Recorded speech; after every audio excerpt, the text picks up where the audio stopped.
There are two groups of Muslims. One are the ones that are Muslim by name, and one who are Muslim by practice. They are the mu'mins.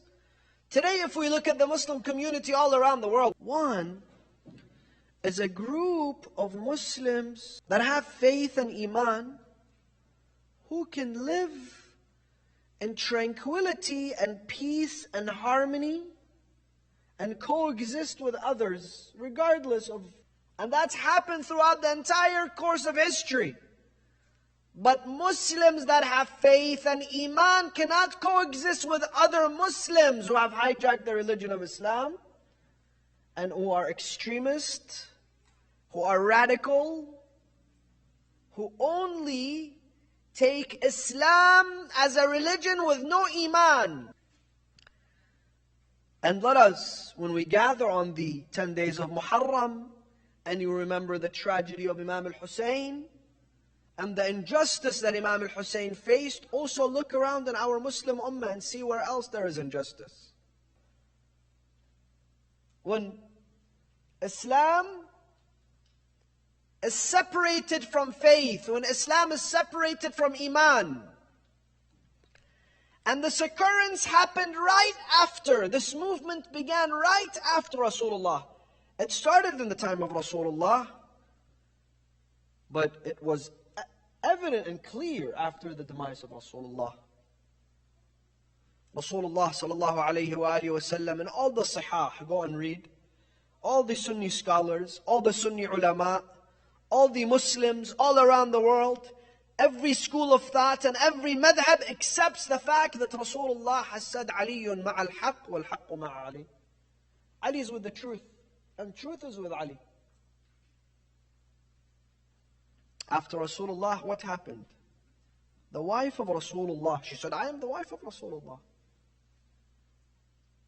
I am a holy individual because I am the wife of Rasulullah. But I am going to stand and fight Imam Ali. Isn't Ali with haqq? We're not talking about khilafah now, and the entire Muslim community accepts that Ali, we the Shia, we say Ali is the first Khalifa. The school of the Sahaba says he's the fourth Khalifa. And Rasulullah sallallahu alayhi wa alihi wa sallam had said Ali is with haqq and haqq is with Ali. When there is no Iman, we stand and we draw our sword in the face of Amir al-Mu'mineen. Similarly, when there is no Iman, we're willing to behead the grandson of Rasulullah. When there is no Iman, for 70 years, Ali ibn Abi Talib is cursed from the mimbar of Rasulullah.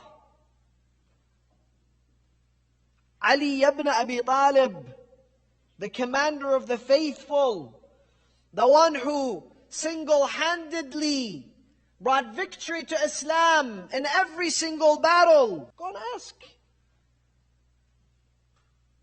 See who won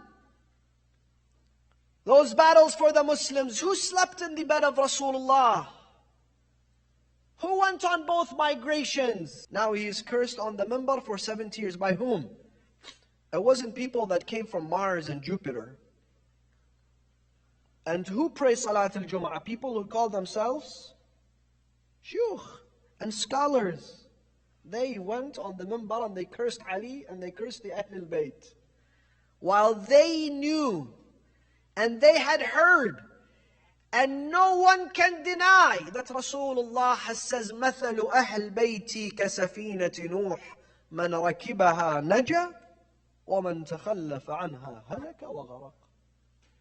The example of my family is like Noah's ark.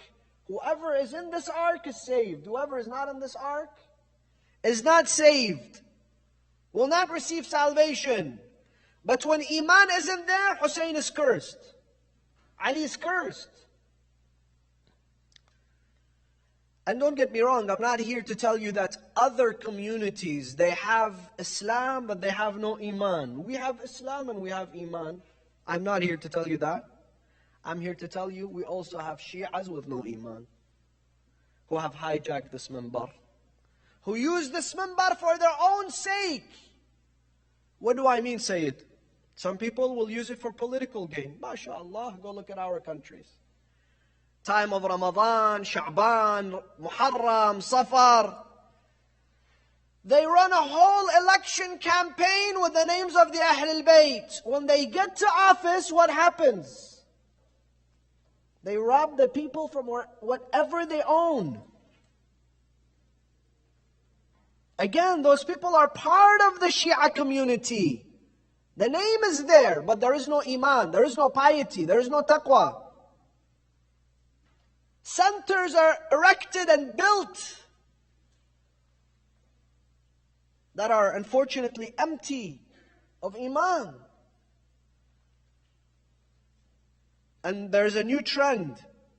The new trend is using the mimbar of ImamHussain to weaken the cause of ImamHussain. To use the mimbar of ImamHussain and to sit there and to praise Bani Umayyah. And to praise those who stood against Amir al-Mu'mineen. And to praise those who stood against Al-Imam al-Hassan and Imam al-Hussain.